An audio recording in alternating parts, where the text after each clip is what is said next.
બનાસકાંઠા જિલ્લામાં કાંકરેજ તાલુકાના વેપારી મથક થરામાં યુરિયા ખાતર માટે લાગી લાંબી કતાર। કાંકરેજના સહકારી સંસ્થાઓના પાપે ખેડૂતો પરેશાન। ખેડૂતો ખાતર લેવા સવારના 7 વાગ્યાથી લાઇનમાં ઊભા હતા। થરાના હિંગળાજ એગ્રો સેન્ટરમાં 560 બેગ યુરિયા ખાતર આવ્યું હતું। દુકાન સંચાલકે વ્યક્તિ દીઠ એક થેલીનું વિતરણ કર્યું હતું। યુરિયા ખાતરની એક થેલીનો ભાવ 266.50 પૈસા। સવારે કડકડતી ઠંડીમાં ઊભો જગતનો તાત।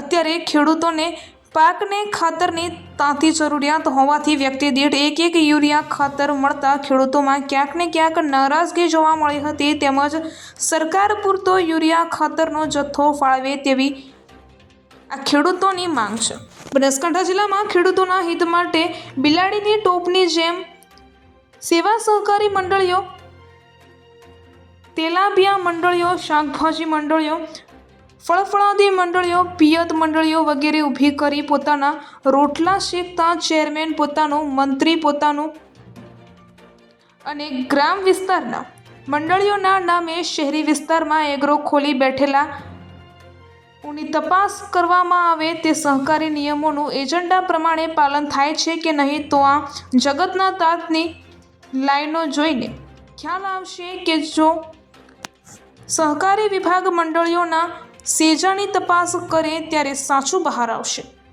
અહેવાલ રામજીભાઈ રાયગોર, કાંકરેજ, બનાસકાંઠા।